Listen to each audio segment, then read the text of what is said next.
for all my sins, and the power to confront this cruel demon. The Exorcist demon Pazuzu, a demonic god of the underworld. The timeless horror classic The Exorcist has subjected many to nightmares, jump scares, and impromptu surges in faith in God after watching it because of all the lore and spooky tales revolving around the film and all that's going on in the movie. Everyone is terrified of the devil from the film, fearing that he might jump out of the screen and possess the person next to them. But that's just it. The antagonist of the film wasn't the devil. In fact, the devil wasn't even there. The real antagonist was the eldritch demon of the underworld, Pazuzu. While the film shows a glimpse of this demon, history and legend suggests otherwise. Holy apostles, the power to tramp underfoot serpents and scorpions.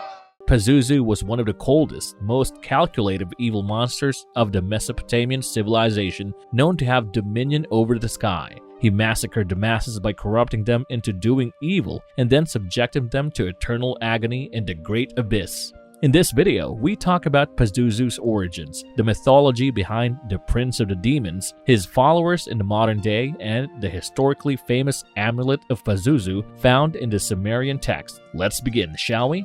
Before we go into our explanation, we have a very small request. If you like our content, please support us by subscribing to our channel. This is a small click for you, but for us, it means a lot. Thank you. Let's begin. God, defender of the human race. Who is Pazuzu? Pazuzu is first introduced to the world through the cult classic The Exorcist, when little Regan claims to be possessed by the devil himself. A priest is called who brushes it off as a psychological case. However, when things get real ugly real fast, they call in the big leagues, a senior priest who we see unearthing a demon sculpture in Hatra, Iraq, and people are still surprised that they get possessed. I mean, why would you even unearth something that's clearly meant to be 6 feet under? You're practically inviting trouble. The sculpture they dig out is Pazuzu, a demonic creature with a beast's head, wings, a human body, scorpion tail, and snake-shaped genitalia. In the book upon which the film is set, William Blatty draws the creature and doesn't refer to it by name but as Captain Howdy, giving it Catholic iconography. Is it Captain Howdy? Pazuzu was also seen in the film sequels, Heretic, Legion, and prequels, The Beginning and Dominion. Pazuzu also made his TV debut in the Exorcist TV series by Fox. Pazuzu was also noticed by horror fans in the trailer of the movie Godzilla, King of the Monsters, but there is no feedback on whether it was a reference to Pazuzu or just another solid piece or backstory accuracy. Exorcist fans were happy to see Pazuzu's glimpse in another horror film.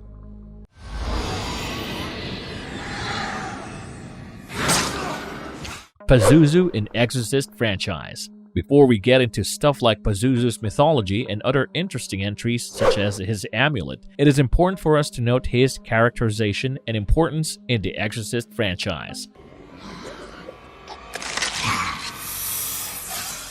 Although Pazuzu was the demon that possessed the little girl in the first Exorcist film and was later expelled from her body by Fathers Merrin and Karas, Pazuzu shared a complex history with Father Merrin. In fact, Pazuzu seemed to have come to respect and fear Father Merrin because he was the only human who had more willpower than Pazuzu himself.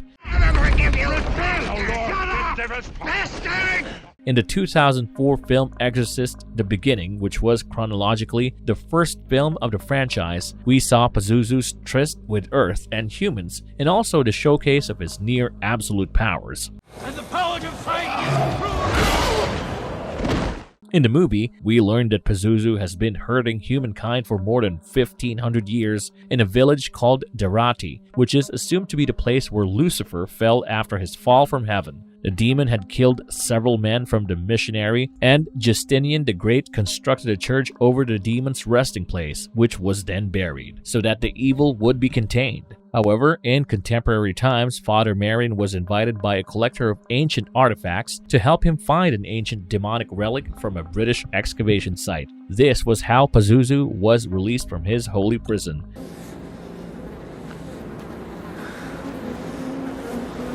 At the end of the film, only Father Marion and a young local boy survived, while Pazuzu escapes in the tunnels below the church. However, in an alternative sequel titled Dominion, prequel to The Exorcist, Pazuzu possesses a hyena and escapes. In The Exorcist, the first film of the franchise, Pazuzu possesses a young Regan with the help of a Ouija board that she would play with. He appeared to her in the form of Captain Howdy and turned the innocent child into a diabolic vessel to taunt and terrorize those around Regan, while intending to consume Regan's soul. Regan would go into bursts of extreme violence and vigorously hurtful masturbation, and she would ask others around her to have sex with her. However, things became worse when Regan displayed powers such as levitation and the ability to speak in languages that she was never supposed to know.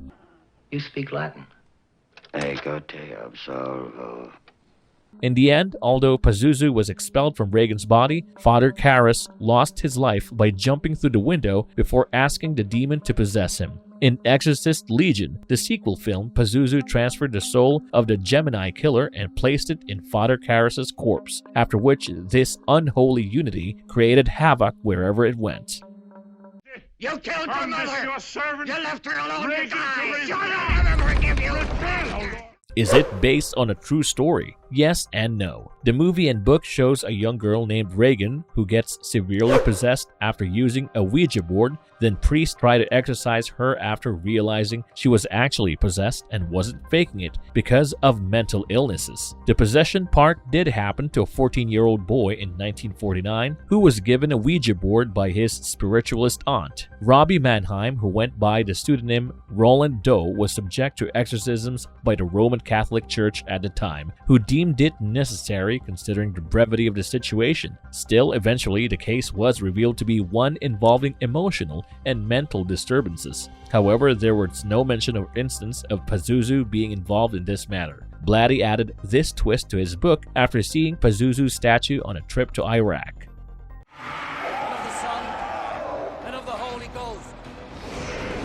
Pazuzus Mythology. Considered the dark angel of the four winds in the 8th century Neo-Assyrian and Neo-Babylonian mythology, Pazuzu was said to control the west and southwest winds that brought famine during the summers and locusts during monsoon. He was generally considered to be the prince of demons, son of the Babylonian god of all evil Hanbi, and brother of Humbaba from the Epic of Gilgamesh. He is the only Mesopotamian demon known to be portrayed in films. A win for Mesopotamian representation in Hollywood, I guess. Sumerian mythology regards Pazuzu as one of the demons with a good side. Surprising, I know. That's why people would wear his visage to ward off evil spirits. Mesopotamian people also had a classic Christian take on their downfall, in this case, Pazuzu giveth and Pazuzu taketh away. That's why when Pazuzu was blamed for the widespread epidemic of malaria and typhoid, people prayed to, you guessed it, Pazuzu. While Pazuzu's origins have been muddled over time, he was said to wield a great magical sword against other evils.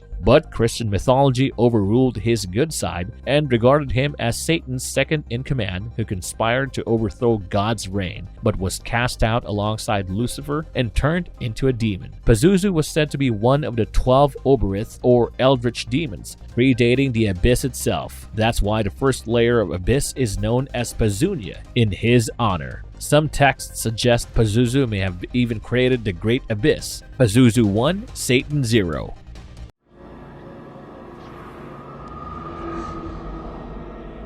The Amulet of Pazuzu. The Amulet of Pazuzu was a way to invoke the protection of the demon prince upon the people. Contrary to popular belief from the movie, The Exorcist, where watchers claimed Pazuzu was in the amulet that the priest excavated from the Mesopotamian ruins. People made small figurines and amulets with his picture and suspended them from a string that they used as a talisman and a way to call upon Pazuzu. They did these to receive his favor. However, it must be noted that the Sumerians refrained from making giant statues of Pazuzu to avoid receiving too much attention from the menacing, corrupting god. It was small enough to receive protection, but not large enough for him to cause havoc. See, even the Sumerians knew that too much of anything wasn't good. Despite being a sky demon, he had a soft corner for pregnant women and newborns who his ex-wife, the demoness Lamashtu, ironically loathed. Lamashtu was said to feast upon unborn infants and cause the deaths of pregnant women. So people placed the amulets on expecting mothers and young children to ward off Lamashtu. She was said to do this as revenge for Pazuzu's punishment for her. When they were lovers, Lamashtu betrayed Pazuzu and he banished her to Toremor, the 503rd layer of Abyss, after blinding her. Talk about crazy ex behavior.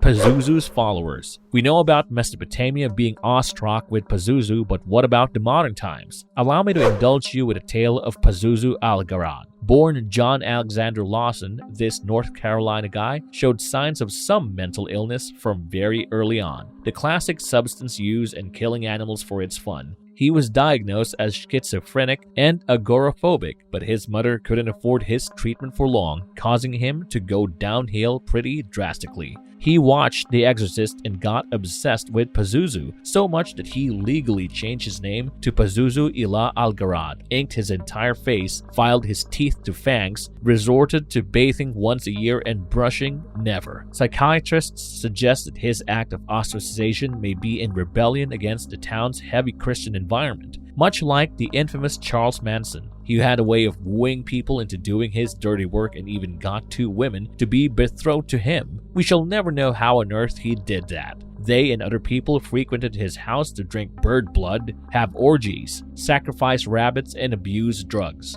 Upon investigation, satanic text was printed all over the walls, while both fiancés received sentences. Algarad killed himself in custody before acquiring one. Pazuzu, however, did have ancient followers as well. Some of them are Kenku, harpies, gargoyles, manticores, wyverns, fae, as well as dragons. As the pattern suggests, his followers were primarily avian hybrid evil beings who, unsurprisingly, sought the good graces of the ultimate sky demon of all time. So there you go, that's everything you'll need to know about the real antagonist of the Exorcist films. If anyone tells you otherwise, you have this video to prove them wrong. Just don't accidentally call out Pazuzu's name 3 times or he may pop up in front of you, dare or no dare. I'm kidding, but why take the risk? You've seen enough horror movies to know where and how it goes wrong. You're smarter than that, but in case you don't know where and how it goes wrong, check out our other videos on famous cult classics and horror flicks. And if you liked our content, don't forget to leave a like and subscribe to us if you haven't already. Have a good one and be safe. Thanks everyone.